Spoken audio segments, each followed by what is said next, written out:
듣겠습니다. 오늘 우리가 12월 31일이죠. 오늘 23년의 마지막 날인데 이 한 해를 말씀으로 마무리하도록 우리 또 주일을 이렇게 보내게 해주시고 말씀 주신 하나님께 감사합니다. 특별히 23년 한 해 동안 우리가 이 십계명을 함께 나누었습니다. 우리 한 3월부터 시작했던 것 같은데요. 한 해 동안 이제 이 10가지 계명을 깊이 있게 나누도록 하신 우리 주님의 은혜가 크십니다. 오늘은 이제 특별히 우리 한 해도 마무리하고 또 우리 10계명도 10가지 계명도 마무리하면서 우리 한 해 동안 배운 말씀들을 한번 다시 생각해보고 또 내일부터 24년을 생각할 때 우리가 어떤 말씀을 붙잡아야 하는지 우리가 같이 오늘 말씀을 통해서 하나님의 말씀을 함께 나누고자 합니다. 오늘 우리가 같이 나눌 말씀 이 로마서 8장 이 본문 말씀을 보니까 우리가 이제 잠깐만 살펴봐도 율법에 대한 이야기가 많이 나오고 있다는 것을 볼 수가 있죠. 오늘 본문 말씀의 2절 말씀을 보니까 말씀에서 우리 그리스도 안에 있는 생명의 성령의 법이 죄와 사망의 법에서 우리를 해방하였다라고 우리에게 말하고 있습니다. 그랬을 때 여기서 이제 법을 얘기하는 거는 율법을 얘기를 하는 거죠. 그래서 율법 하면은 우리가 이제 배운 십계명을 떠올리시면은 가장 쉽고, 그러니까 십계명이라는 게 하나님이 우리에게 주신 율법의 전체 요약이라고도 할 수 있고 핵심이라고 할 수가 있는 거죠. 그랬을 때 우리가 이제 분명히 배웠던 거는 이 10가지 계명, 이것은 하나님께서 우리에게 주신 거룩한 법이라고 했어요. 하나님의 백성이 마땅히 따르고 살아야 되는 하나님 나라의 법이고 그 법에 하나님의 선이 나타나 있고 하나님의 질서가 나타나 있고 또 하나님의 지혜도 있어서 우리가 그 법에 기대어서 살아갈 때 그 하나님의 뜻에 살아갈 때 우리가 복되고 지혜롭게 살 수 있다라고 우리가 지난 한 해 동안 24년 한 해 동안 같이 함께 나누었습니다. 그런데 우리가 그래서 이 십계명이 이 하나님의 거룩한 법이다, 하나님의 선하신 법이다, 이런 이제 내용을 같이 나눴는데 오늘 우리가 읽은 말씀의 2절 말씀은 굉장히 특이한 표현을 우리에게 가르치고 있습니다. 뭐라고 하냐니까 예수 그리스도께서 우리를 죄와 사망의 법에서 우리를 해방하였다 이렇게 말씀하고 있는 거죠. 그러니까 이 말씀은 사실 우리가 그동안 한 해 동안 나눈 율법을 생각해보면 굉장히 특이한 말씀이에요. 지금 왜 그러냐니까 우리는 율법이 거룩하고 하나님의 선한 뜻이 나타나 있는 법이다 이렇게 배웠는데 오늘 2절 말씀에서 보니까 예수님이 우리를 죄와 사망의 법에서 해방하였다. 그러니까 율법을 가리켜서 지금 뭐라고 얘기를 하는 거예요? 죄와 사망의 법이다 이렇게 지금 얘기를 하고 있는 거죠.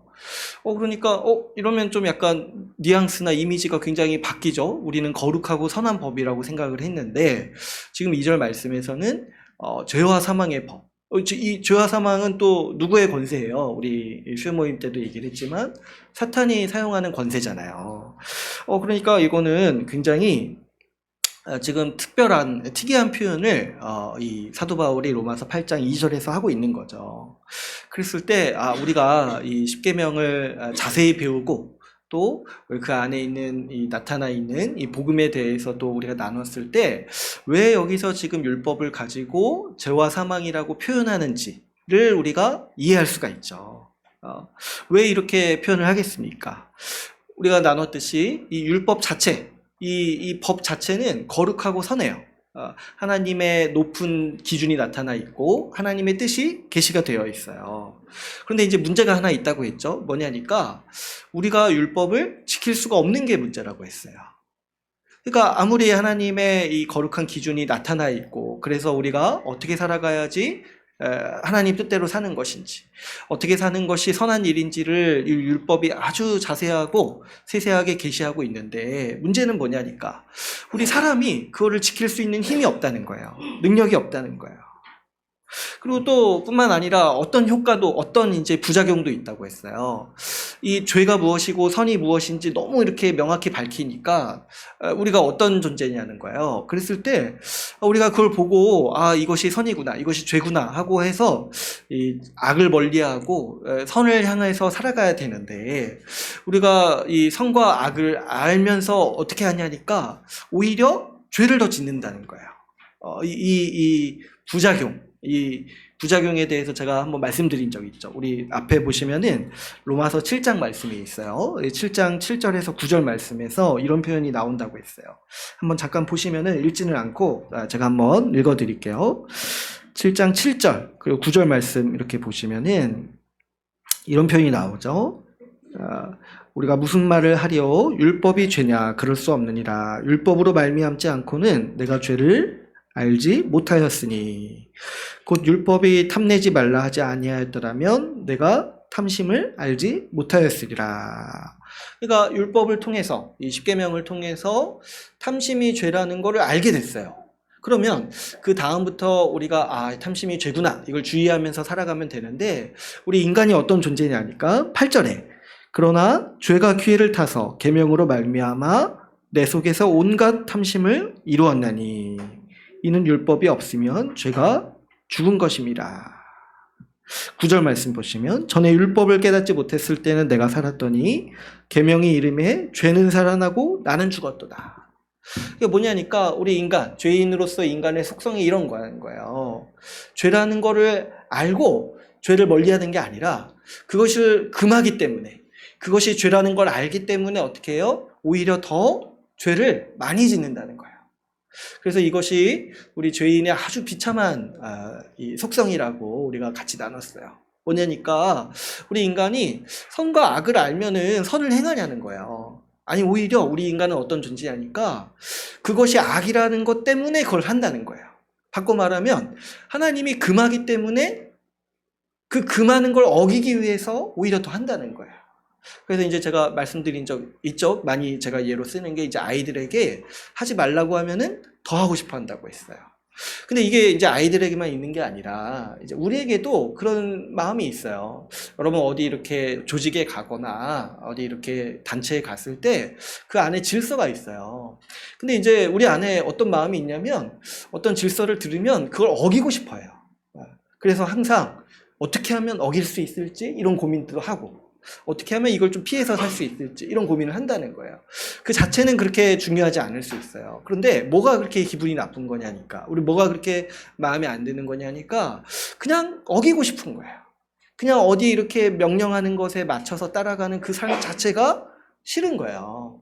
그래서 사실은 뭐 객관적으로 보면은 내가 지키면서 살아도 별 그렇게 없어요.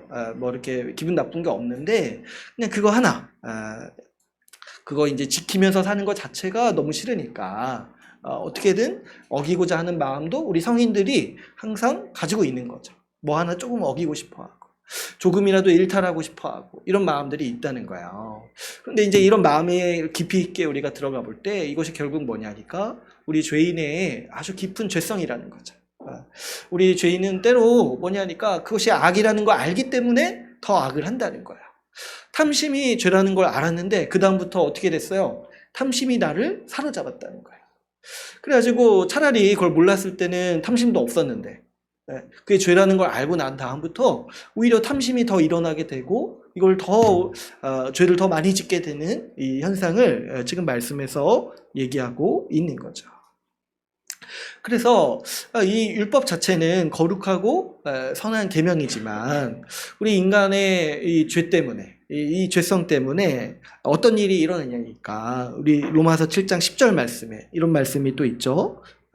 생명에 이르게 할 그 계명이 내게 대하여 도리어 사망에 이르게 하는 것이 되었도다. 그러니까 원래 목적은 우리가 그 말씀대로 살고 하나님 뜻대로 살아서 생명에 이르도록 하는 것이 그 목적이었는데 우리 인간의 죄 때문에 우리가 가지고 있는 그 죄의 깊이 때문에 도리어 어떤 역할을 하게 됐다는 거예요. 오히려 더 죄를 짓도록 만드는 그런 죄와 사망의 법의 역할을 하게 되었다는 거죠. 그러니까 이게 얼마나 참 우리가 이 율법의 이런 속성, 이런 걸 알아가고 또 우리 죄인의 이 인간의 속성을 알아갈수록 참 이런 게 있구나, 이런 생각을 우리가 하게 되는 거죠. 왜 이렇게 생명의 법, 이 율법이 우리에게 죄와 사망의 법의 역할을 하게 되었는가 했을 때, 우리 오늘 읽은 본문 말씀의 8장 3절에서 얘기하는 딱 한 가지 이제 표현이 뭐냐니까, 율법이 육신으로 말미암아 연약하여 할 수 없다는 거예요. 이게 뭐냐니까, 율법이 거룩하고 선해서 어떻게 사는 것이 거룩한 삶이고 선한 삶이고 의로운 삶인지를 밝히는데, 율법의 한계, 율법의 그 연약한 게 뭐냐니까, 우리를 율법을 순종하는 사람으로 만들 수가 없다는 거예요. 죄인을. 이 육신의 한계가 있다는 거예요. 육신의 한계. 우리가 이 죄인의 몸을 입고 죄의 성정을 가지고 있어서 율법을 알아도 율법을 지킬 수 없는 우리의 한계가 분명히 우리에게 있다는 거죠. 그렇기 때문에 이 율법은 항상 우리에게 죄와 사망을 일깨우는 역할을 한다는 거예요. 현실적으로. 그래서 우리가 이 율법 앞에 서게 될 때마다 우리가 지키지 못하는 우리 자신을 보게 되고, 양심의 가책을 느끼게 되고, 내가 죄인이라는 거를 여실히 깨닫는 역할을 이 율법 앞에서 우리가 그런 경험을 하게 된다는 거죠.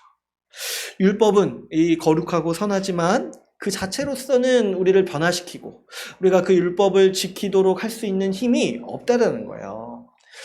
그렇기 때문에 우리 이 율법을 가리켜서 오늘 본문의 2절 말씀에서는 죄와 사망의 법이다, 아주 우리에게 저주를 퍼붓는 법이다 라고 이렇게 아주 담대하게 또 원망 섞인 말로써 이렇게 표현을 하고 있는 거죠.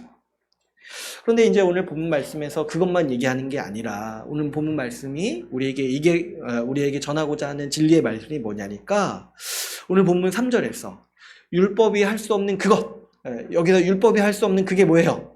우리가 거룩하게 살도록 만드는 거, 우리가 하나님의 법에 따라 순종하도록 만드는 그 능력을 누가 하신다는 거예요? 지금 3절 말씀에서 하나님이 하신다는 거예요. 율법이 육신으로 말미암아서 연약하여서 할 수 없는 그것을, 우리가 율법을 지키고 우리가 거룩하게 살아가고 우리가 선하게 살아갈 수 있는 그런 능력을 하나님이 하시도록 한다는 거예요.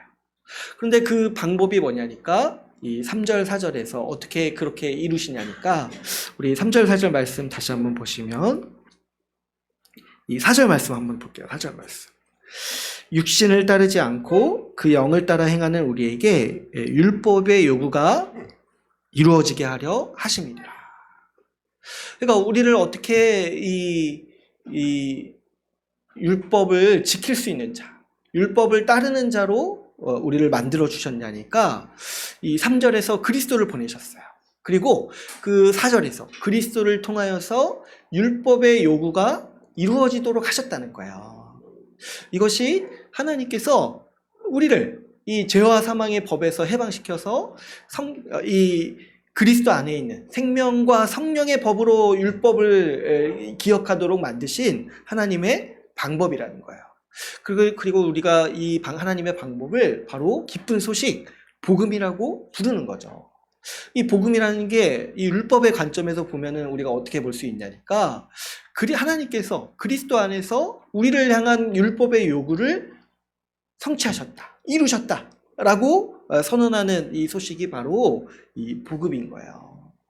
그랬을 때 여러분, 이 율법의 요구가 뭔가 우리가 정확히 알 필요가 있겠죠. 우리가 이제 1년 동안 같이 함께 나눴지만은 한번 정리하는 차원에서 얘기를 해보자면은, 여러분, 율법은 크게 보면은 많은 이제 계명들이 있지만, 이 전체적으로 보면은 크게 이 두 가지를 우리에게 요구합니다. 뭐냐니까, 첫 번째로는 뭐예요?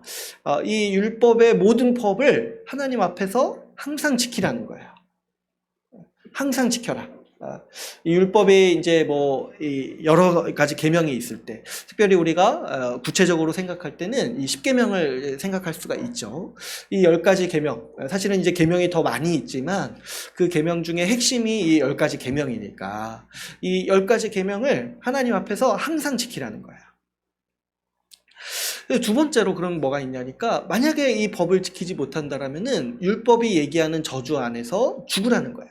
하나님의 심판 앞에서 하나님의 심판을 받고 저주를 받으라는 게 이 율법의 두 가지 요구라는 거죠.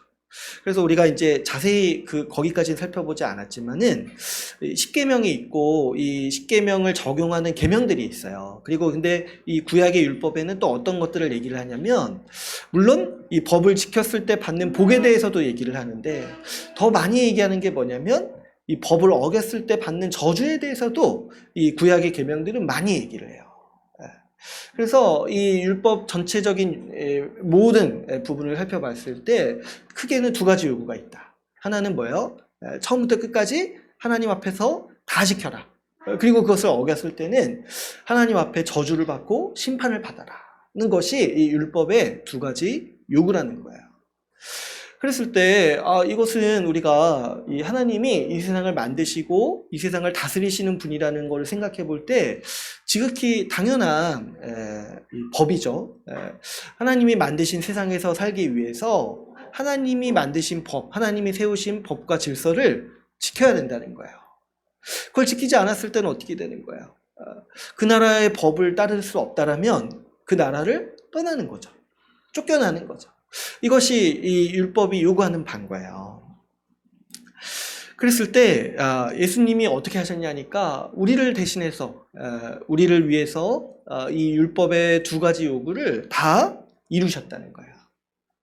먼저는 우리가 생각해 봐야 되는 거예요. 우리 예수 그리스도의 이 십자가 죽음을 생각해 볼 때 예수님은 이 율법의 두 번째 요구, 이 저주받고 심판받아라, 이 못 지켰을 때 이 두 번째 요구를 우리를 대신해서 이루셨다라는 것을 우리가 잘 알 수가 있죠.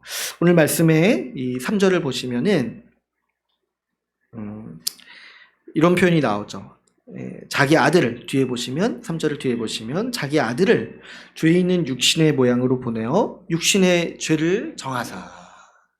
그러니까 뭐냐니까 그리스도를 우리에게 보내주셔서 그리스도에게 우리가 가지고 있는 모든 죄를 다 뒤집어 씌우셨다는 거예요. 그 죄라는 게 결국에 뭐냐니까 율법을 지키지 못하고 어기면서 살아온 모든 책임, 모든 죄책을 다 그리스도에게 씌우셔가지고 그리스도를 그 형벌을 받게 하셨다는 거죠.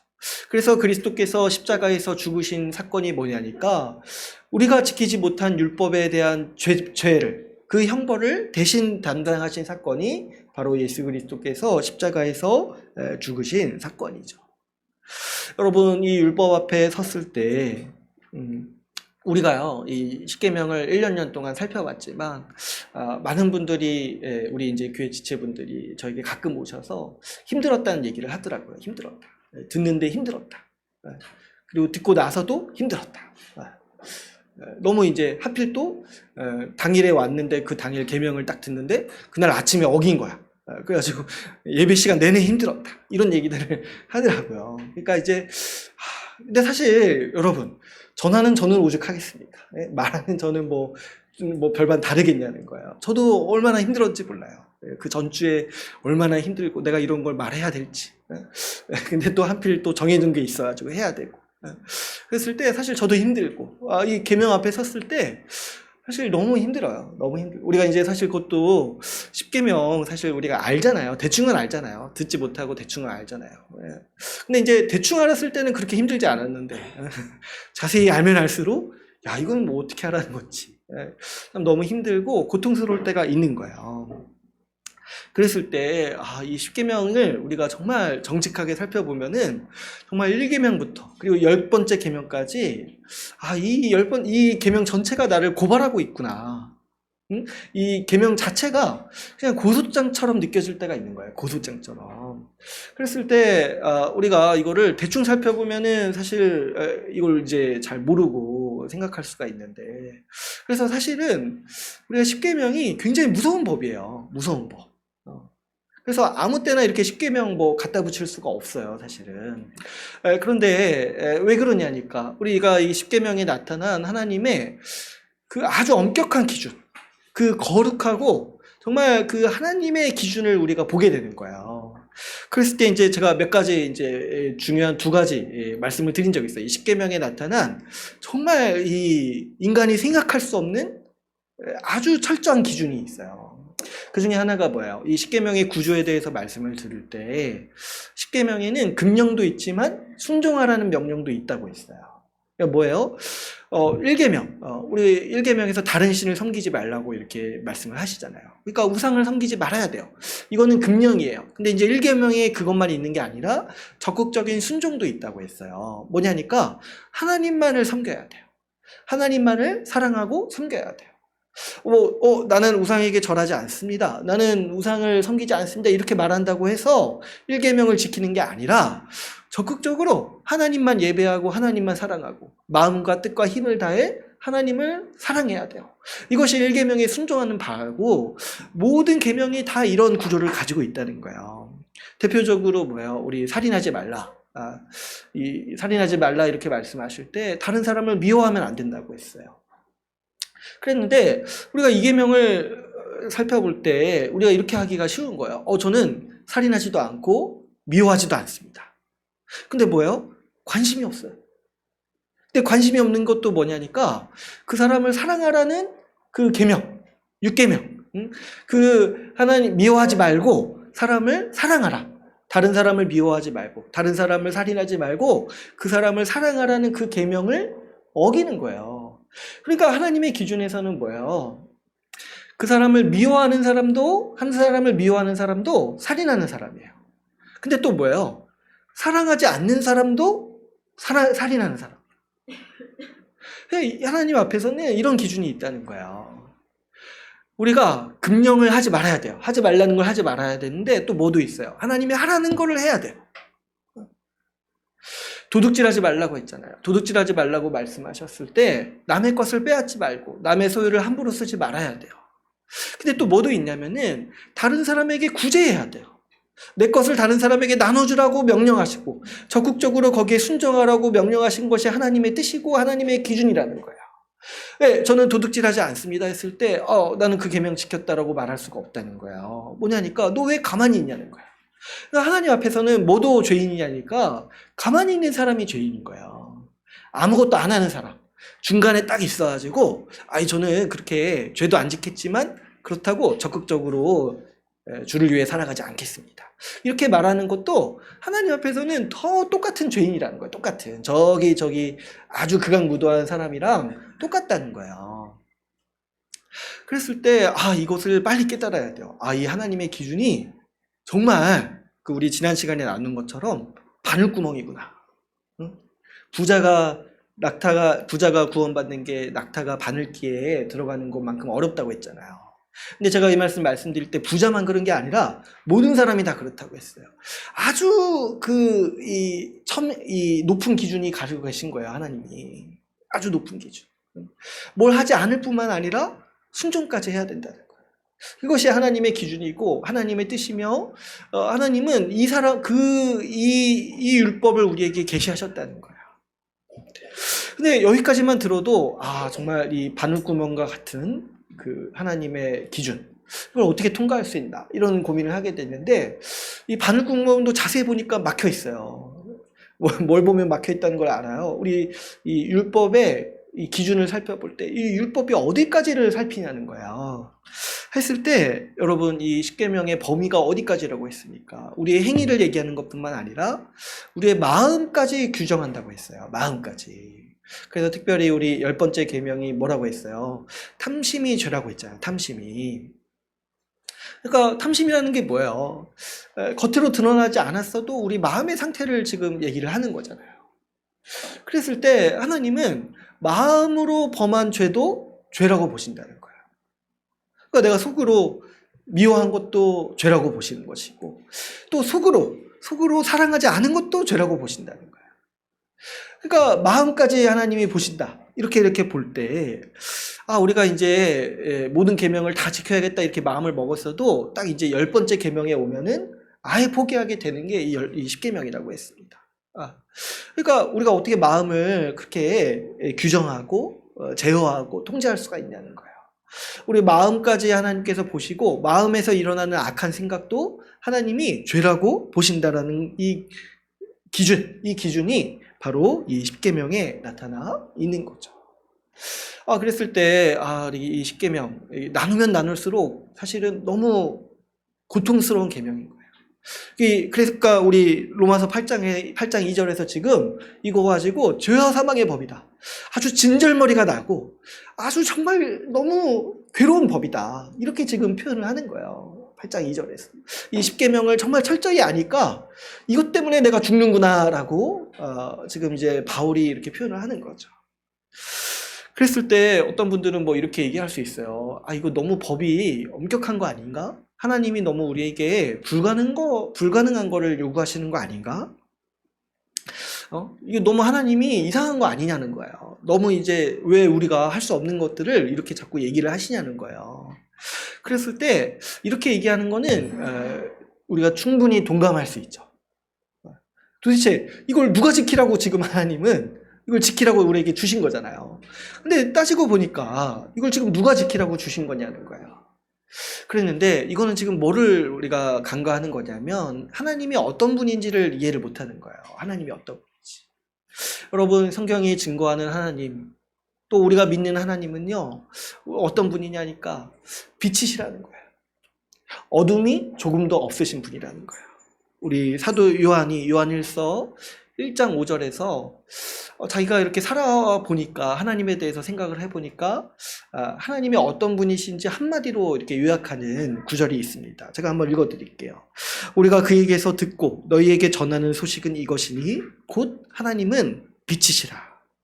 그에게는 어둠이 조금도 없으시다는 것이다. 그러니까 요한 사도가 오랫동안 살아왔고 또 하나님을 믿고 신앙생활을 해오면서 자기가 경험한 하나님, 자기가 배운 하나님에 대해서 딱 한 가지 정말 확신하게 되는 게 있는데 그게 뭐냐니까 하나님이 빛이시라는 거예요. 어둠이 조금도 없으시다는 거예요. 선 그 자체이시고 조금의 악이라도 찾아볼 수 없는 분이 바로 우리의 하나님이시라는 거예요. 그랬을 때 여러분, 하나님이요 정말 그렇지 않겠습니까? 하나님에게 조금의 어둠이라도 있으시다면, 하나님에게 조금의 악이라도 있으시면은 우리가 그 하나님을 어떻게 의지하고 또 하나님을 소망할 수가 있겠습니까? 근데 우리가 확신할 수 있는 게 뭐냐니까 하나님에게는 조금의 악도 없으시다는 거예요.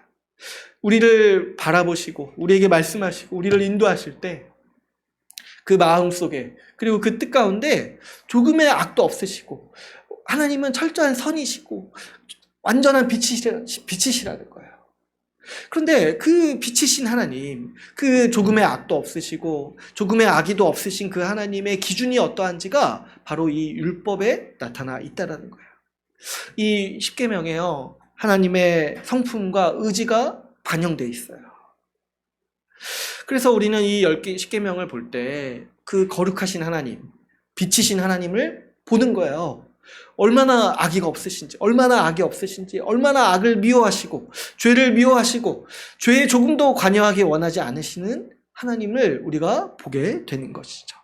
하나님이 빛이시다 했을 때 그 하나님의 빛이 어디서 우리가 그렇게 찬란하게 이 여실히 보게 되냐니까 바로 우리가 배운 이 십계명의 기준을 볼 때 하나님이 조금의 죄도 그냥 냅두시는 분이 아니구나. 조금의 악도 허용하시는 분이 아닌 절대 선이시구나. 절대로 빛이시구나. 라는 것을 우리가 보게 된다는 거예요. 그래서 여러분, 우리가 이 십계명을 볼 때 우리는 하나님의 빛이심을 보게 되는 거야. 빛되심을 보게 되는 거예요. 하나님을 눈으로 보지 못하고 하나님을 알지 못하는 사람이라 할지라도 이 율법, 이 10번째, 이 십계명을 찬찬히 살펴보면 그 살아계신 하나님의 거룩함, 도저히 이 세상에 사람이 만들어낼 수 없는 그 도덕적 기준을 가지고 계신 하나님, 그 빛이신 하나님을 만나게 되고 보게 되는 것이죠. 여러분 한번 생각해 보세요. 만일 이 성경도 그렇고 우리 기독교도 그렇고 특히 이 율법도 그렇고 이거 다 만약에 사람이 꾸며낸 거라고 생각을 해보세요. 사람이 만들어냈다라면은 이 십계명은요 도저히 만들어낼 수 없는 결과인 거예요. 만약에 사람이 만들어냈다라면, 사람이 생각을 해냈다라면은 누가 도대체 이 십계명을 만드냐는 거예요. 누가? 네? 사람이 만든 법들은요 이런 규정들이 없어요. 인간이 만든 계명이 어떻게 사람의 마음까지도 규정을 하냐는 거예요. 그런데 이 십계명이요, 이 구약에 보면은 하나님이 친히 돌판에 쓰셨다고 돼 있어요. 여러분 영화 십계 같은 거 옛날에 보셨나요? 이게 너무 옛날 영화라서 저는 명절 때 봤던 기억이 이상하게 왜 추석이나 설날 때 구정 때 우리나라는 TV에서 십계를 자꾸 틀어줬는지 모르겠어요. 저 어릴 때. 근데 거기서 보면은 그게 아직도 기억이 나요. 모세가 딱 시내산에 올라갔을 때 하나님이 말씀하시면 번개가 쳐가지고 돌판에 막 새겨지는 거예요. 계명이. 근데요, 제가 십계명 살펴보면서 그 장면이 계속 떠오르는 거예요. 이건 진짜 사람이 차마 기록할 수 없는 계명들이다. 어떻게 사람이 이런 계명을 만들어낼 수가 있다는 거예요, 사람이. 그래서 이제 제가 십계명을 살펴볼 때마다 와, 진짜 하나님이 살아계셔서 이거 진짜 하나님이 직접 쓰셨구나. 하나님이 직접 돌판에 쓰셨구나. 그렇지 않으면 이거는 사람이 감히 상상할 수도 없는 법이라는 거예요, 이 십계명. 이런 기준, 이런 계명, 이걸 어떻게 사람이 상상해서 만들어낼 수가 있냐는 거예요. 빛이신 하나님, 조금의 악도 없으신 하나님이 친히 돌판에 쓰셨기 때문에 우리가 오늘 이 계명을 이해하고 배울 수가 있는 거죠. 그랬을 때 이 십계명이 정말 살아계신 하나님의 현현이구나. 우리가 이 계명을 통해서 이 빛이신 하나님을 보는 거죠. 그랬을 때 여러분, 성경에서요, 나오는 모든 사람들이요, 하나님을 대면했을 때, 하나님의 그 현존을 대면했을 때 다 어떤 반응을 보였냐면은 다 두려워서 떨었어요. 뭘 두려워했냐니까 자기가 죽게 될 것에 대해서 두려워했어요. 하나님을 보자마자 뭐를 직감했냐면 나 이제 죽는구나, 이걸 직감했던 거예요. 그래가지고 다 엎드리고 살려달라고 빈 사람도 있고, 내가 죽을 것에 대해 걱정하는 사람들도 있어요. 이 하나님의 영광을 마주대한 사람. 그 하나님의 영광을 마주대한 사람들이 오늘 지금 우리로 따지면 뭘 본 거냐니까 이 십계명을 본 거예요. 십계명을.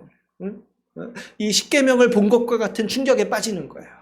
그 하나님의 빛이신 거룩함, 그 하나님의 도저히 사람의 것이라고 생각할 수 없는 그 신의 현현, 그 하나님의 빛을 딱 봤을 때 뭐가 딱 드러나요? 내 어둠이 다 드러나는 거예요. 그래서 하나님 앞에서 죽어 마땅한 존재로 다 드러나게 되는 것이 바로 이 계명이 우리에게 주는 심정인 거죠. 이 십계명 앞에 설 때 우리는 그 빛이신 하나님 앞에 서는 듯한 느낌, 사실상 똑같은 거죠. 그 빛이신 하나님 앞에 서가지고 내 모든 속마음, 내 모든 어둠, 내 모든 죄들이 다 드러나는 이런 이제 경험을 다 하게 되는 겁니다. 그랬을 때 이 십계명 앞에서 우리는 도저히 하나님의 기준에 도달할 수 없는 우리 자신을 보게 되는 거죠. 그렇기 때문에 우리도 이 계명 앞에 설 때마다 우리도 양심의 가책을 느끼고 하나님 앞에 엎드릴 수밖에 없는 거예요. 계명 앞에 섰을 때 누구나 하나님 앞에 죽어 마땅한 죄인으로서 드러나기 때문인 거죠. 그런데 우리 주님께서 이런 우리를 어떻게 하셨냐니까 이 율법의 요구가 이루어지도록 하셨다는 거예요. 이 말씀 딱 읽고 정말 마음에 평안이 찾아오고 기쁨이 있는 사람은 정말 올 한 해를 잘 배운 거예요. 이 말씀을 잘 배운 거예요. 어떻게 우리에게 율법의 요구가 이루어지도록 하셨다는 거예요. 이 율법의 요구. 어떻게 하셨냐니까 우리에게 그리스도를 보내주셨어요. 이 그리스도가 우리에게 오셔서 우리가 지키지 못한 율법, 그 저주와 심판을 우리 대신에 받으셨다는 거예요.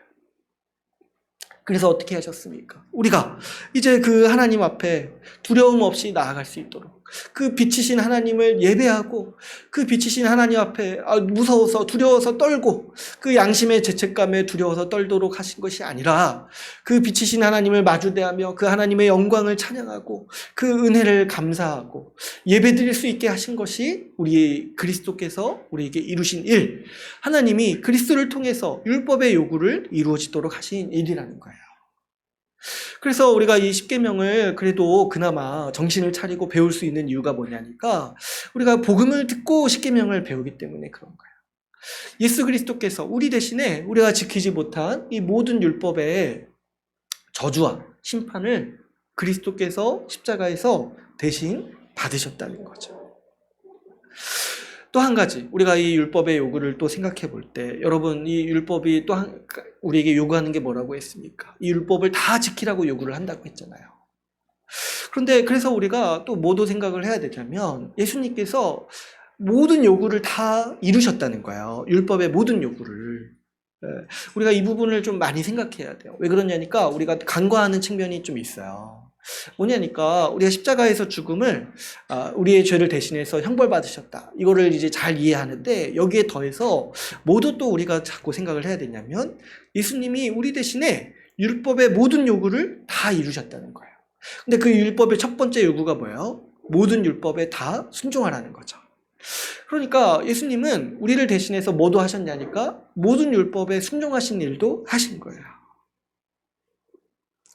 우리 예수님께서 이 땅에 오셔서 이 생애의 모든 순간 주의 말씀에 순종하셨습니다. 그래서 우리 예수님이요, 말도 하나님 뜻대로 하시고 마음도 하나님 뜻대로 가지신 거예요. 그런데 그 예수님께서 마지막으로 순종하신 게 뭐냐니까 바로 우리 예수 그리스도의 십자가죠. 그래서 오늘 우리 예배 시작할 때도 그 빌립보서 말씀 같이 읽었었는데 우리 한번 주보 한번 보시면은 이렇게 얘기를 하죠. 6절, 8절, 6절에서 8절 한번 보시면 이렇게 얘기를 하고 있습니다. 그는 근본 하나님의 본체시나 하나님과 동등됨을 취할 것으로 여기지 아니하시고 오히려 자기를 비워 종의 형체를 가지사 사람들과 같이 되셨고 8절에 사람의 모양으로 나타나사 자기를 낮추시고 죽기까지 복종하셨으니 곧 십자가에 죽으심이라. 예수께서 십자가에서 죽으심을 지금 빌립보서 2장 8절에서 어떻게 표현을 하냐니까 죽기까지 순종하셨다는 거예요. 죽기까지. 하나님의 모든 뜻에 예수님이 죽기까지 순종하셨다는 거예요. 그분 자체가 하나님이신데도 불구하고 하나님과 동등된 분인데도 불구하고 하나님 앞에서 철저하게 순종하셨다는 거예요. 근데 왜 그렇게 하셨냐니까 이 순종이 뭐예요? 우리를 대신해서 하나님 앞에서 순종하셨다는 거예요. 그래서 우리가 이 말씀을 많이 묵상해야 되고 우리가 살아가면서 많이 의지해야 돼요. 뭐냐니까 여러분, 우리 인간이 하나님께 가지는 모든 의문, 이 율법의 모든 의무를요, 우리에게 더 이상 없다는 거예요. 더 이상 없어요. 왜 그러냐니까 예수님이 우리를 대신해서 다 순종하셨다는 거예요. 다 이루셨다는 거예요. 그래서 우리에게 더 이상 의무가 없다라는 게 이 복음의 소식이라는 거예요. 이 율법의 모든 의무에서 우리를 해방시키셨다. 오늘 로마서 8장 1절, 2절 말씀에서 얘기를 하잖아요. 죄와 사망의 법. 의무가 있는데 지키지 못하니까 죄와 사망의 법이에요. 할 수 없는데 의무는 계속 있어요. 그래서 죄와 사망의 법이에요. 그런데 그리스도께서 우리에게 어떻게 하셨냐니까 이 모든 의무에서 우리를 해방시켜 주셨다. 어떻게 해방시켜 주셨어요? 우리를 대신해서 이 율법의 모든 요구를 주님이 대신 이루신 거예요. 이게 우리가 믿는 복음인 것이고 이것이 기독교예요. 이것이 기독교예요. 기독교는 뭐냐니까 기독교 말 자체가 있잖아요. 그리스도교라는 거예요. 그리스도교. 왜 그리스도교냐니까 그리스도가 우리 대신에 다 해주셨다는 걸 믿는 게 우리 기독교라는 거예요. 이것이 우리의 믿음이고 우리가 믿는 바고 우리가 믿는 복음의 소식이라는 거죠. 그래서 우리가 복음을 가리켜서 기쁜 소식이다 하는 거예요. 기쁜 소식이다. 왜 그러냐니까 우리가 죄와 사망에 얽매여서 이 의무에 매여가지고 평생을 살아갔어야 되는데 예수님이 이 의무를 다 해주셔서 우리가 자유를 얻었다. 해방되었다. 이런 선언을 하니까 기쁜 소식이라는 거죠. 여러분 이제 우리가 내일 쉬잖아요. 그죠? 내일 뭐 출근하시는 분 있나요? 뭐 어쨌든 너무 위로의 말씀을 전합니다. 내일 출근하시는 분 있으면. 근데 이제 내일 쉬는데 우리에게 또 있는 또 소식이 뭡니까? 다음 날은 또 출근해야 돼요. 그죠? 근데 다음 날 출근하면 이제 뭐가 있어요? 이제 쉬면서 못한 일이 있는 거예요. 의무가 있어요. 의무가. 그 의무가 쌓여 있어요. 이거 얼마나 싫겠어요. 얼마나 싫겠어요. 근데 이제 출근했는데 1월 2일에 출근했는데 어떤 소식을 듣는 거예요? 일이 없다는 거예요. 왜 일이 없냐니까 딴 사람이 다 해주셨다는 거예요. 얼마나 기쁩니까? 네? 얼마나 기뻐요. 1월 1일 그 저녁 때부터 참 마음이 안 좋았을 텐데 1월 2일에 딱 출근했는데 나 대신 누가 일을 다 했다. 얼마나 기쁩니까? 그 2, 3일치의 일도 해결됐을 때 기쁜데 차마 이렇게 우리 주님께서 어떻게 하셨냐니까 우리 평생의 의무, 율법 아래서 살아가야 되는 그 의무를 우리에게서 해방시켜 주셨다는 거야. 이제 그래서 우리가 하나님 앞에서 의무가 없다는 거야. 하나님 앞에서 자유가 있고 하나님 앞에서 해방을 누린다는 거야. 그래서 죄와 사망의 법에서 해방해서 우리가 이제 하나님을 기뻐하게 됐고 하나님을 예배하게 되었다. 하나님 앞에서 무서워 떠는 자가 아니라 이제 자녀의 영을 받아주고 하나님을 아버지로 여기면서 하나님 아버지를 의존하면서 살아가는 자가 되었다라고 오늘 로마서 8장에서 우리에게 얘기하고 있는 것이죠. 그랬을 때 우리 이 모든 토대가 뭐냐니까 바로 이 예수 그리스도를 통해서 우리가 이 모든 복을 누린다는 거야. 예수님께서 이 모든 율법의 요구를 이루시고 이제 하나님은 예수 믿는 자에게 예수님이 이루신 이 모든 성취를 다 주시는 거예요. 예수님께서 이루신 그 형벌을 대신 받으신 그 대속의 은혜, 그리고 이 모든 율법에 순종하신 그 의의 은혜. 그래서 우리에게 의롭다라고, 예수 믿는 자를 의롭다라고 하나님은 정하셨다는 거죠. 그래서 이를 통해서 우리는 자유를 누리고 복을 누리고 하나님을 기뻐하며 살아가는 자가 되었다라고 말하는 것이 바로 이 복음의 소식인 것이고, 우리는 이 복음에 기반해서 이 율법을 지금 배웠던 거예요. 그랬을 때 여러분, 그런데 그러면 여기서 끝나는가? 사실은 그렇지 않아요. 뭐가 있냐니까, 여러분 오늘 말씀에 보면은 8장 4절에 보면은 이런 표현이 나옵니다. 4절 말씀 한번 같이 읽어볼까요? 같이 읽어볼게요. 시작. 육신을 따르지 않고 그 영을 따라 행하는 우리에게 율법의 요구가 이루어지게 하려 하심이니라. 네, 율법의 요구를 우리에게 이루어 주셨어요. 그리스도를 통해서 이루어 주셨어요. 근데 이제 한 가지 또 이렇게 덧붙이는 표현이 있는데 그게 뭐냐니까 그 영을 따라 행하는 우리에게 율법의 요구가 이루어지도록 하셨다는 거예요. 그 영을 따라서, 이 성령을 얘기하는 거죠. 성령을 따라서 행하는 우리에게 율법의 요구가 이루어지도록 하셨다는 거야. 여기서 우리가 다시 한번 이 율법의 요구를 한번 생각해 보면, 율법의 첫 번째 요구가 뭐였어요? 이 모든 계명, 하나님의 모든 말씀에 순종하라는 거였잖아요. 근데 여러분 한번 생각을 해보세요. 아까 이제 제가 지금 이 율법에 대해서 이거 지키기 어렵다. 우리가 이제 다 망하게 하는 법이다. 이렇게 이제 얘기를 했는데, 그러면 하나님께서 우리에게 이 법을 주셨을 때 왜 주셨냐는 거예요. 응? 그럼 하나님이 이 법을 주신 목적이 너희 한번 죽어봐라. 응? 정말 너희 못 지키지? 너희 이제 죄인이니까 내가 너희 합법적으로 심판하겠다. 이런 목적으로 정말 주셨냐는 거예요. 응? 우리가 혹시 그러지 않을까 의심해 볼 수는 있어요. 그죠? 이 율법에 너무 철저한 기준을 살펴볼 때 혹시 하나님 그런 생각을 하신 거 아닌가? 하는 이제 약간의 의심을 가져볼 수 있어요. 그러나 우리 선하신 하나님께서 그런 목적으로 율법을 주신 것이 아니라 이게 진짜 하나님의 진심이라는 거예요. 하나님의 진심. 하나님의 진심이 뭐냐니까 우리가 이 법대로 살기를 원하신다는 거죠. 우리가 이 법을 따라서 살기를 원하시고, 이 특별히 십계명에서 밝힌 하나님의 뜻과 지혜대로 이 세상을 살아가기를 원하시는 것이 우리 하나님의 선하신 뜻이라는 거예요. 그랬을 때 정말 이 율법의 요구, 그러면 이 율법의 그 선한 요구가 이루어지기 위해서는 어떤 일이 있어야 되냐니까, 이제 율법의 의무에서 해방된 우리가 이제 어떻게 되는 거예요? 이 율법을 지키면서 살아가는 자가 되는 것이 우리 하나님께서 원하시는 바고, 이 지금 8장 4절에서 율법의 요구가 이루어졌다라는 이 말씀의 최종적인 성취인 거예요. 뭐냐니까 하나님이 원래 율법을 주신 목적, 그 목적이 뭐예요? 하나님의 백성들이 하나님의 뜻에 따라 살기를 원하셨어요. 그런데 그 율법의 요구가 이루어지도록 하신 것이 뭐냐니까 이 예수 그리스도를 통해서 이제 하나님의 백성들을 지금 만들어내셨다는 거예요. 그래서 이 하나님의 백성을 만들어내시고 어떻게 하셨냐니까 이제 이 하나님의 백성들로 하여금 이 법을 따르고 이 율법을 지키는 자로서 살아가도록 만드셨다라는 게, 여기까지 이해하는 것이 우리가 복음을 완전히 이해하는 거라고 우리가 이제 그동안 배웠던 거죠. 뭐냐니까 예수님이 그 영을 따라 행하는 우리에게 이렇게 얘기를 하셨어요. 뭐냐니까 우리에게 성령을 보내주셨다는 거예요. 성령을 보내주셔가지고 우리에게 예수 그리스도께서 이제 어떤 마음을 주시냐니까 새 마음을 주신다는 거예요. 예수 믿는 자에게 예수님은 성령을 보내주셔서 이제 마음으로부터 새로운 마음을 가져서 이 마음에 이 율법을 새기신다라고 말씀하고 있습니다. 그래서 이제 어떤 존재가 되었냐니까 우리 예수 믿는 자들이 율법의 의무에서는 해방되었어요. 율법의 의무에서는 해방되었는데 그러면 마음대로 살아도 되는데 어떻게 하냐니까 우리가 스스로 율법을 사랑하고 율법을 기뻐하면서 또 어떻게 해요? 우리 마음으로부터 율법을 지키기 위해서 살아가는 자로 그리스도 안에서 하나님께서 우리를 만드셨다는 거예요.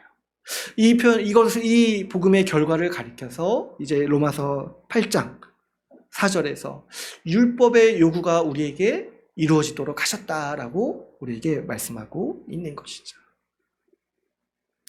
그랬을 때 여러분 우리가 성령을 받았어요. 성령을 받았을 때 어떤 변화가 일어난다고 했습니까? 우리의 마음을 바꾸시고 우리의 그 죄에 찌든 마음, 죄에 아주 사로잡혀가지고 죄에서 벗어나지 못하는 그 마음, 그래서 그 율법을 들을 때마다 선을 행할 생각도 하지 못하고 오히려 죄를 더 짓게 만드는 그 부패한 마음을 제거해버리시고 그 성령께서 우리 가운데 어떻게 하셨냐니까 이 율법을 우리 마음에 새기셨다는 거예요. 그래가지고 우리 고린도서에서 실제로 그런 표현이 나오죠. 구약의 십계명은 하나님이 돌판에 새기셨어요. 돌판에 그 번개로 이렇게 딱 말씀하실 때마다 번개가 딱 쳐가지고 돌에 이렇게 글씨가 딱 새겨졌다는 거예요. 그런데 이제 성령으로서 우리에게 어떻게 하셨냐니까 성령으로 그 계명을 우리 마음판에 새기셨다고 해요. 마음판에. 그래서 우리 성령 받은 신자는 어떤 자냐니까 이제 그 하나님의 계명이 우리 마음에 새겨진 자가 되었다는 거예요. 우리 마음에. 여러분 우리 마음에 그 계명이 새겨져 있다는 거예요. 성령 받았기 때문에.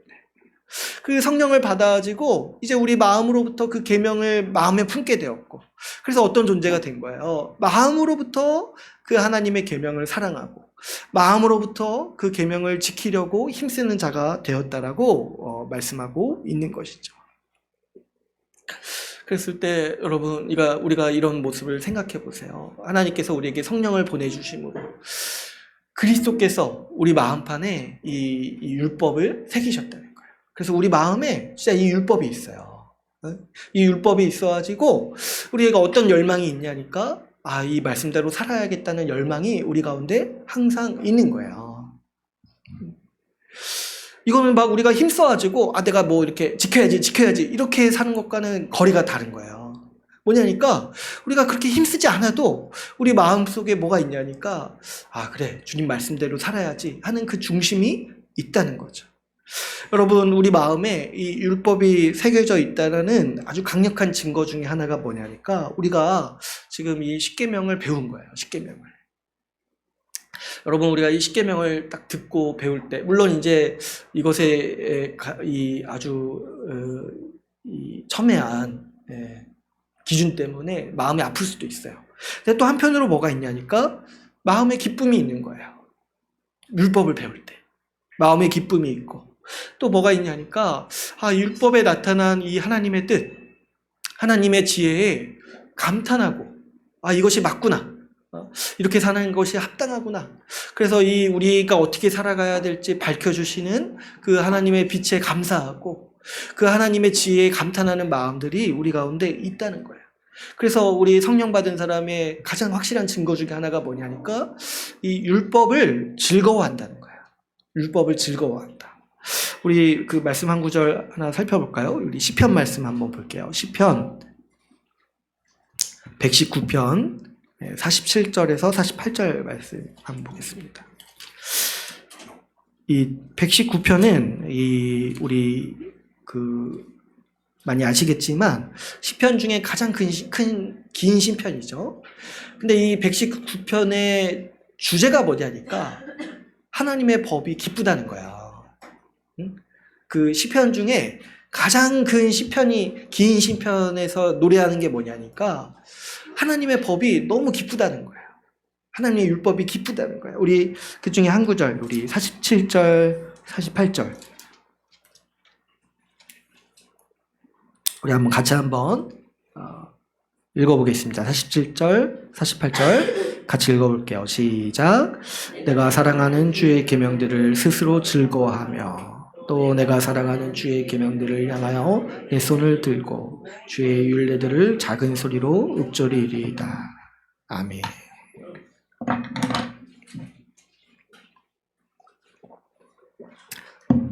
어떻게 딱 얘기를 합니까? 내가 주의 계명들을 사랑한다.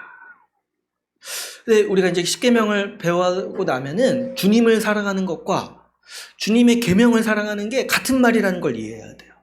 같은 말인 거예요. 주의 계명에 우리 하나님이 우리 하나님의 얼굴을 계시하셨기 때문에 주의 계명들을 사랑한다는 게 결국에는 주님을 사랑하는 거예요. 예수님도 여기에 대해서 말씀하셨죠. 나를 사랑하는 자는 내 계명을 지킬 것이다.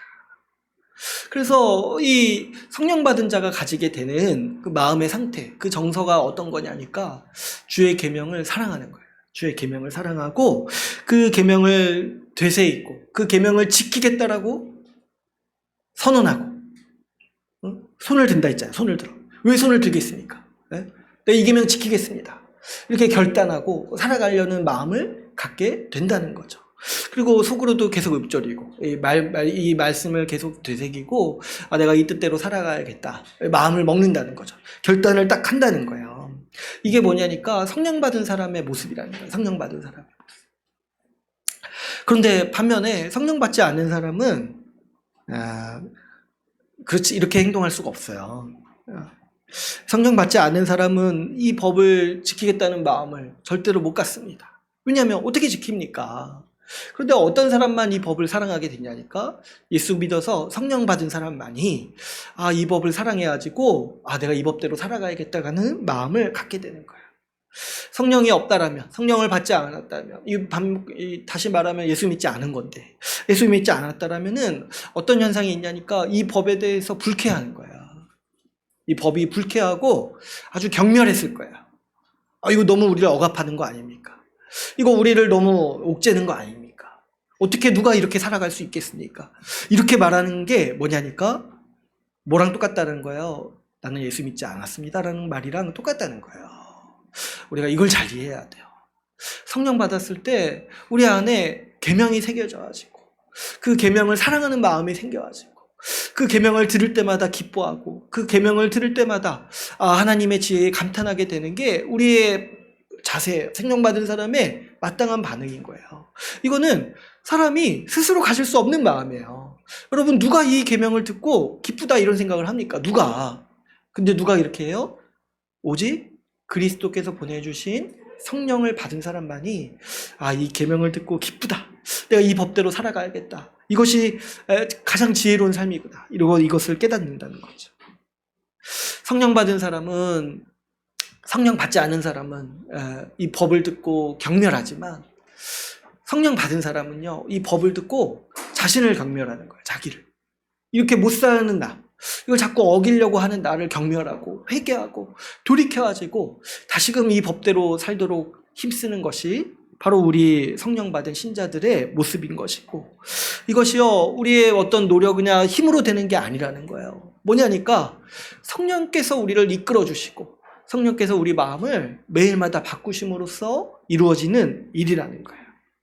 하나님께서 이 일을 그리스도 안에서 우리에게 행하셨다는 거죠. 그리스도 안에서 이 새 마음을 가진 자로서 우리를 만드셨습니다. 뿐만 아닙니다. 여러분 우리가 이 율법을 살펴볼 때 성령의 얘기를 많이 해야 돼요. 성령을 우리에게 주셨다.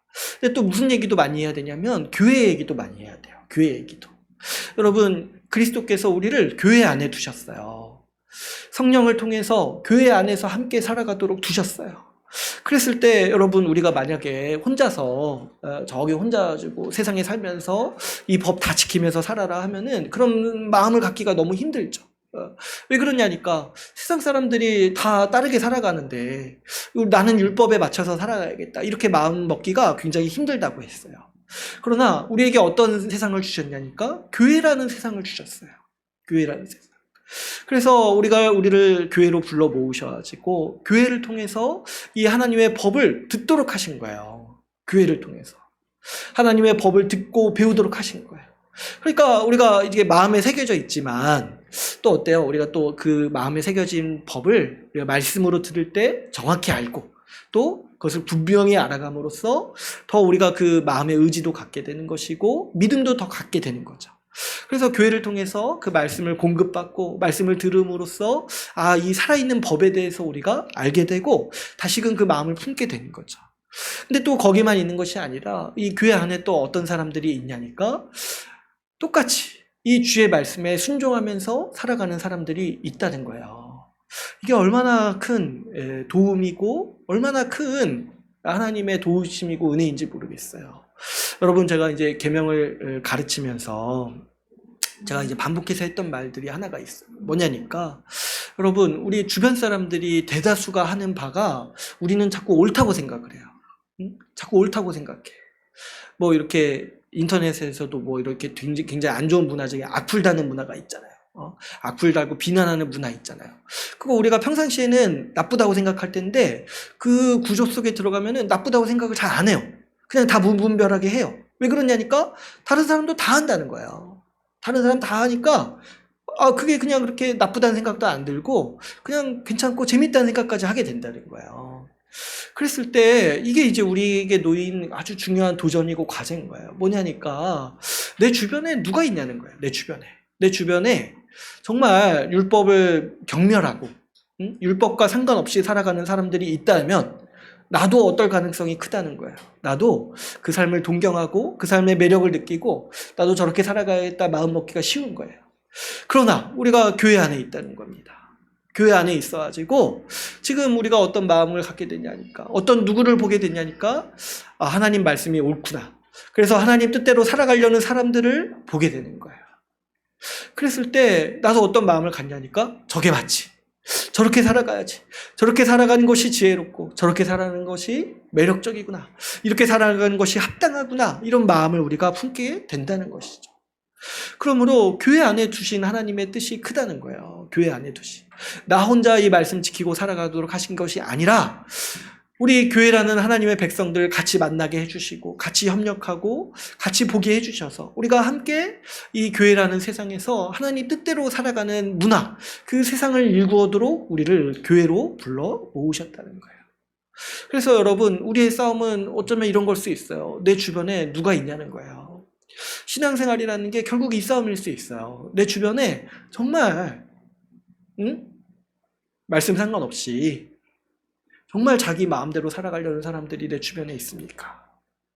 아니면 정말 하나님 말씀 살아있다는 거 알고 이 율법이 정말 살아계신 하나님의 말씀이라는 거 분명히 알아서 이렇게 살아가려고 애쓰는 사람들이 내 주변에 있냐는 거예요. 이곳이 바로 어디냐니까 바로 교회라는 거예요. 이 교회가 아니라면 우리는 꿈도 못 꾼다는 거예요. 꿈도 못 꾼다는 거예요. 하나님 뜻대로 살아갈 꿈도 못 꾼다는 거예요. 그랬을 때 우리를 이 교회로 불러 모으셔가지고 함께 우리의 하나님 말씀대로 한번 살아가 보자 이렇게 말하는 이런 교회가 있다는 게 우리에게 얼마나 큰 복이고 은혜냐는 겁니다. 그뿐만이 아니죠. 우리 지체들이 또 계속해서 어떻게 합니까? 말씀으로 권면하고 또 격려하고 독려하고 이렇게 하는 모든 도움이 다 뭐냐니까 우리 예수 그리스도가 우리를 이 세상에 두신 거예요. 우리가 이렇게 살아가도록 우리를 만드신 것이고 우리를 그 품으로 우리를 인도하신 것이라는 거죠. 그렇기 때문에 여러분, 우리가 함께 주를 위해 살아가고 주를 향해 살아가는 교회가 있기 때문에 우리는 이 십계명이요 가장 복되고 지혜로운 삶이라는 것들을 더 확실히 보게 되는 거예요. 저기저 우상에게 기웃거리는 저 사람들의 삶보다 하나님 한 분만을 섬기고 그분만을 예배하고 살아가는 삶이 복되다라고 우리는 여깁니다. 자기를 위해 자기 배를 채우기 위해서 살아가는 삶보다 다른 사람을 위해서 내어주는 삶이 더 복되고 지혜로운 삶이라는 것에 대해서 우리가 배우는 거예요.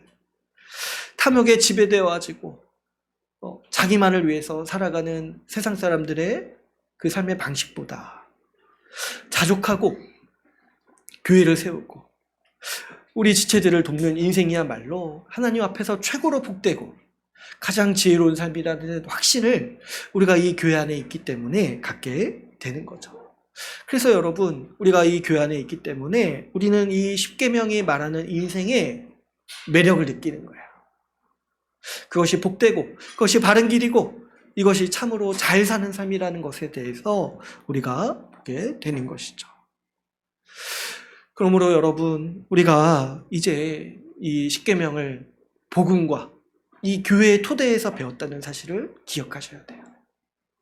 이 십계명을 우리가 배우고 이 하나님의 뜻에 대해서 우리가 1년여 동안 우리가 깊이 있게 살펴봤을 때 이것이 참으로 크신 하나님의 도우심이고 은혜인데, 이 하나님이 23년에 주신 이 은혜 우리가 잘 간직하여서 우리가 다 함께 앞으로 더욱더 우리 주의 말씀에 순종하기 위해서 애쓰는 삶을 우리가 살아갑시다. 여러분, 예수께서 우리를 위해 죽으시고 우리를 위해 다시 사셨어요. 하나님께서 자기의 아들을 내어주시면서 이렇게까지 하신 이유는 율법의 요구를 이루시게 하기 위해서입니다. 뭐냐니까 하나님이요, 그리스도를 통해서 그 하나님의 뜻에 따라서 살아가는 백성들, 교회를 얻기를 원하셨다는 거예요. 그리고 그 결과 우리가 복음을 믿어서 우리가 지금 이 자리에 있는 것입니다. 이를 위해서 그리스도를 우리에게 주셨어요. 그리스도가 우리 대신에 모든 의무를 다하게 하시고 그리스도를 통해 성령을 주셨습니다. 또 그리스도가 머리 대신 교회도 우리에게 주셨어요. 이로 말미암아서 우리 마음에 이 하나님의 법을 주시고 우리가 그로 말미암아서 지속적으로 이 하나님께 순종하고 하나님의 법을 따라서 살아가는 자로 우리를 만드셨다는 거예요. 그러므로 여러분, 우리는요 매년 생각해야 돼요. 내가 정말 잘하고 있냐는 거예요. 내가 정말 그 말씀에 비추어서 그 말씀을 의지하고 그 말씀을 붙잡아서 정말 잘하고 있냐는 거예요. 잘하고 있냐는 거예요. 이번 주에 우리 애기들 데리고 저기 그 키즈 카페 갔는데, 키즈 카페 가면 항상 그런 게 있더라고요. 클라이밍 하는 게 있더라고요. 클라이밍. 이게 아시죠? 이렇게 돌 잡고 올라가는 거 있잖아요. 제가 그 말씀 볼 때 그 돌 하나하나가 하나님 말씀처럼 보이는 거예요. 응? 그 하나님 말씀 하나 이렇게 딱 붙잡고 올라가고 있냐는 거예요. 그 붙잡고 그 하나님 말씀 디딛고 내가 정말 작년보다 더 거룩한 사람이 되어가고 있냐, 작년보다 더 하나님 말씀대로 성화하고 있냐는 거예요. 이 과제가 그래서 우리에게 항상 있는 거예요. 우리가 예수 그리스도의 생명을 받았고 예수 그리스도께서 보내주신 성령을 받았는데 정말 그 자라가고 있는가? 그리스도를 향해서 한 걸음, 두 걸음 정말 해가 지날 때마다 나아가고 있는지 우리는 항상 돌아봐야 됩니다. 특별히 여러분, 올해는 우리가 다 같이 함께 율법을 배웠잖아요. 하나님의 뜻을 아주 우리가 많이 깊이 있게 살펴봤잖아요.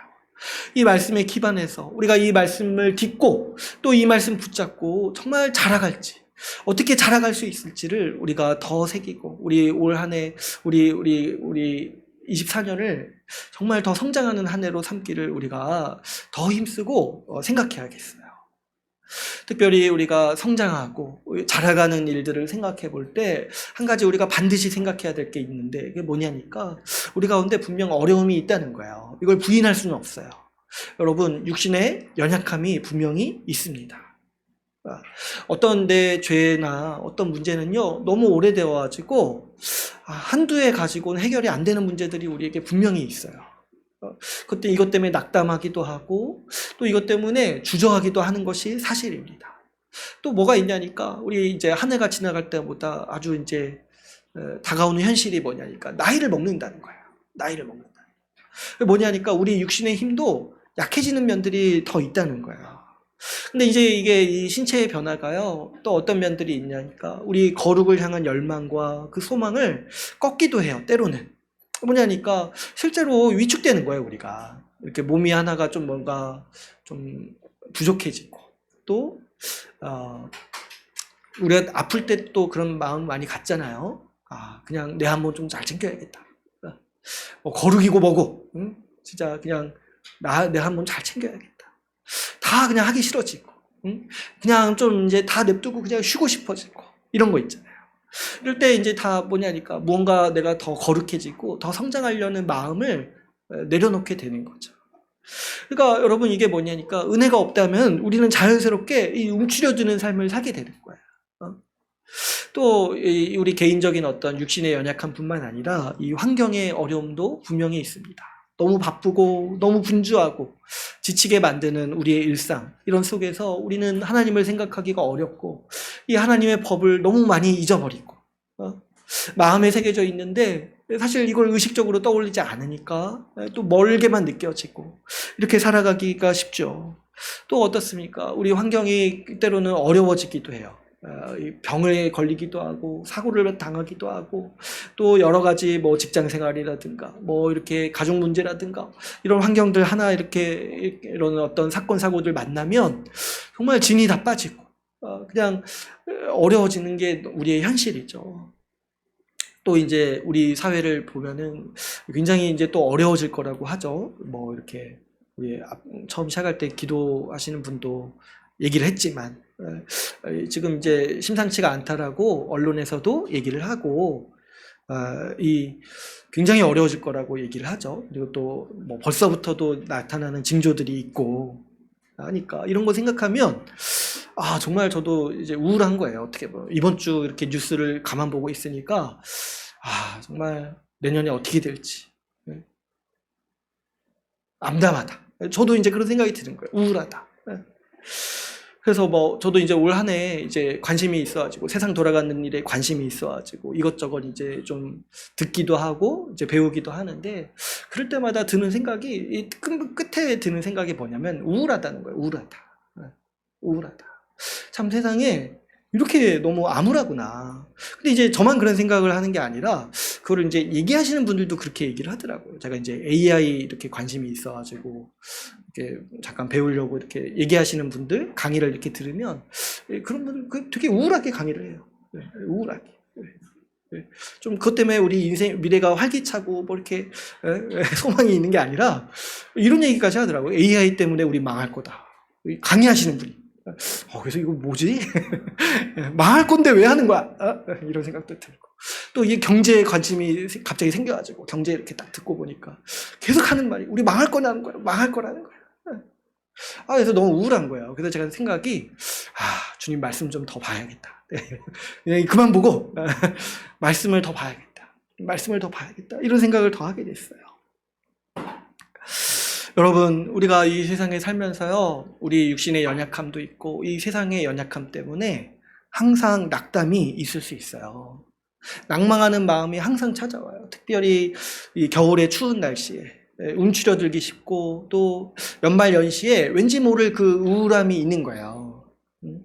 이런 게 항상 찾아와요. 제가 이번 주엔가 어디 라디오에서 사연을 들었는데 누가 이렇게 자기 언니가 우울증에 걸렸다는 거예요.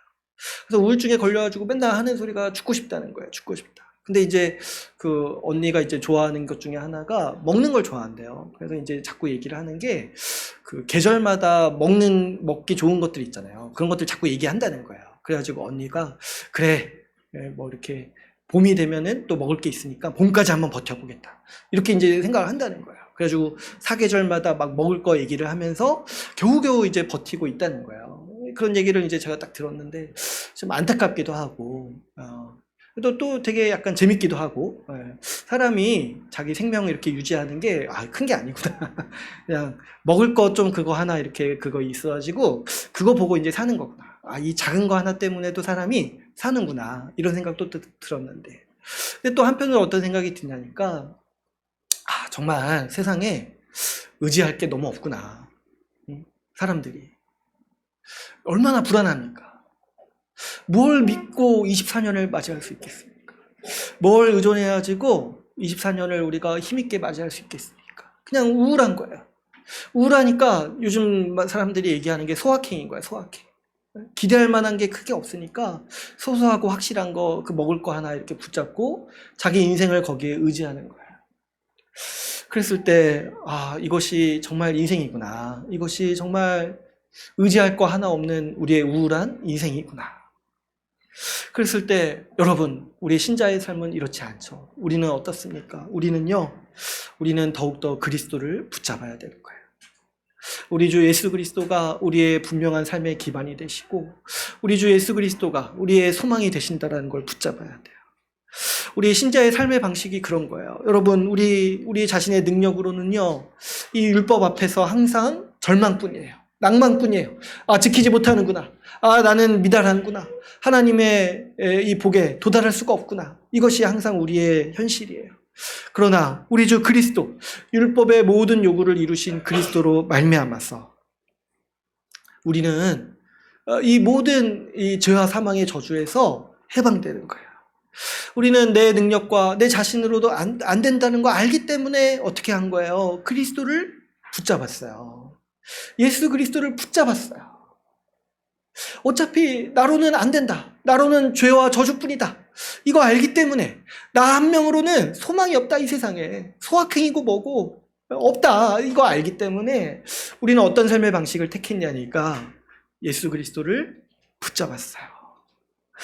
이것 때문에 우린 구원받았어요. 우리 삶의 방식도 마찬가지입니다, 여러분. 내 능력이나 내 환경에 의존하면서 거기에서 어떤 작은 균열을 내가지고 소망을 갖고 거기에서 뭐 하나 이렇게 의지해서 살아가려는 그런 삶의 방식을 우리는 예전에 버렸습니다. 우리는 항상 우리 안에 살아계신 예수 그리스도를 의지하면서 살아갑니다. 우리는 그리스도를 의지하여서 율법의 저주에서 벗어났어요. 마찬가지로 우리 평생에 우리는 이 그리스도를 의지함으로 우리 자신의 연약함이나 죄와 사망의 저주에서 해방된 삶을 살아갑니다. 그러므로 여러분, 우리는 예수 그리스도를 의지하여서 우리 24년을 맞이해야 마땅합니다. 우리 예수님께서 우리의 마음과 생각을 지키시고 우리를 모든 환경 가운데서 지키시면서 선하게 인도하십니다. 여러분, 연말과 연시에 낭망이 찾아올 수 있습니다. 그러나 그런 낭망이 찾아올 때 우리 그리스도를 생각하세요. 그리스도께 엎드려서 기도하세요. 그리스도께 엎드려서 기도하면 주님은 우리의 마음을 바꾸시고 우리 그리스도의 생명으로 우리의 마음을 채워주십니다. 그리스도께서 우리의 모든 상황을 주관하셔서 어떤 환경이라도 어떤 상황이라도 헤쳐나갈 용기도 주시고 힘도 주시고 도움도 주시고 우리 주님께서 은혜를 더하여 주십니다. 특별히 여러분, 우리 주 예수 그리스도의 부활을 특별히 24년의 이 초에 묵상하시고 우리 부활을 더욱더 생각하세요. 주님의 부활을 더욱더 생각하세요. 제가 막 이렇게 너무 일이 많이 쌓이고 하기 싫은 일들이 너무 많이 쌓이고 그럴 때 우울하죠. 우울하고 내가 해도 막 결과가 안 좋을 때 우울해요. 근데 그때 아침에 일어날 때 제가 의식적으로 생각하는 게 뭐 있어요. 그게 뭐냐니까 우리 주님의 부활을 생각하는 거예요. 주님의 부활. 우리 예수님께서 죽음에서 부활하셨습니다. 우리 주님이 죽음에서 부활하셨고 나도 우리 그리스도와 함께 죽음에서 부활했어요. 여러분, 죽음에서 부활했는데 우리 주님께서 다시 살리시지 못할 게 뭐가 있냐는 거예요. 죽은 내 마음도 예수님은 다시 살리실 것이고 죽은 내 의지도 다시 살리실 것이고 내 힘없는 마음, 내 힘없는 육체도 우리 예수님은 다시 살리실 거예요. 우리 예수님께서 다시 살리시고 우리 예수님께서 날마다 우리에게 예수 그리스도의 부활 생명을 주십니다. 그러므로 우리가 아무리 큰 낭망에서도 아무리 큰 현실의 어려움에서도 우리는 그리스도를 의지하면서 넉넉하게 이기며 살아갈 수가 있는 것이죠. 그리스도께서 우리의 모든 낭망에도 불구하고 날마다 말씀으로 우리를 일깨워 주셔서 우리를 거룩하게 살아가도록 우리를 인도해 주십니다. 그러므로 여러분, 우리의 모든 상황과 환경이 있을지라도 우리가 이 시간 우리 그리스도를 의지해서 확신합시다. 율법의 모든 요구를 이루셔서 죄와 사망의 저주에서 우리를 해방시켜 주신 그리스도가 우리를 모든 낭망에서 해방시켜 주셔서 24년에 우리를 더 거룩한 사람으로 빚어가실 것을 우리가 확신하면서 살아갑시다. 그래서 우리가 우리 24년에 우리 이제 23년 마지막으로 보내면서 24년에는 우리 그리스도께서 주신 이 생명의 힘으로 우리가 말씀과 함께 더 거룩한 삶을 살아가기를 꿈꾸고 힘쓰기를 간절히 바랍니다. 이제 오늘 말씀을 맺겠습니다. 오늘 우리가 이 한 해 동안 나눈 이 율법의 말씀들을 함께 정리하면서 나눴습니다. 특별히 오늘은 마지막으로 우리에게 이 율법의 요구를 모두 이루신 우리 그리스도의 은혜를 함께 나누었습니다. 그리스도가 율법의 저주에서 우리를 지켜주셨습니다. 죄의 형벌을 대신 받으셨고 우리 대신에 율법에 순종하셨고 성령을 보내셔서 율법을 따라 살도록 우리를 인도하십니다. 그러므로 우리 주 그리스도가 우리의 생명이시고 소망이십니다. 우리의 육신은 쇠약해져 갈지 모르지만 우리는 그리스도로 말미암아서 더 빛나고 성령의 열매를 맺는 삶을 날마다 살아갑니다. 그것이 우리의 삶이고 예수 그리스도께서 우리를 그러한 삶으로 인도하십니다. 우리 주 그리스도를 의지하여서 24년에 이 새로운 새해에 우리가 더욱더 주의 말씀으로 살아가는 우리 주의 나라 교회가 되기를 간절히 소망합니다. 오늘 말씀을 마치고 같이 기도하는 시간 갖도록 하겠습니다. 우리 이 시간 우리 기도하실 때 우리 들은 말씀 붙잡고 같이 함께 기도합시다. 특별히 오늘 우리 23년 마지막 예배인데 또 24년을 기대하고 소망하는 마음으로 우리 주 예수님께 구하면서 같이 함께 기도합시다. 먼저는 정말 갈급하고 또 소망하는 바가 있다라면, 그래서 정말 이것이 없어서 낭망이 되고 또 어려움을 느끼는 부분이 있다라면 우리 이 시간 우리의 주인이시고 우리의 생명의 주인이신 예수님께 엎드려서 우리의 모든 필요를 우리 주 예수님께 간구합시다. 24년에 주님 채워주시고 24년에 주님 도와주소서. 이런 어려움들이 있는데 이런 모든 어려움 가운데 굴복하지 않고 우리 주 그리스도를 더욱더 의지하여서 생명 되신 주님 더욱더 의지하여서 살아가게 해주십시오. 우리 그렇게 기도합시다. 또 더 나아가서 우리가 올 한 해 동안 십계명을 같이 배웠는데 우리 주님 뜻에 따라서 더 거룩해져 가고 더 성장하고 더 믿음이 깊어지는 우리 모두가 다 되게 해달라고 우리 예수님 붙잡고 우리 이 시간 24년을 주님께 드리면서 같이 함께 기도하겠습니다. 기도합시다.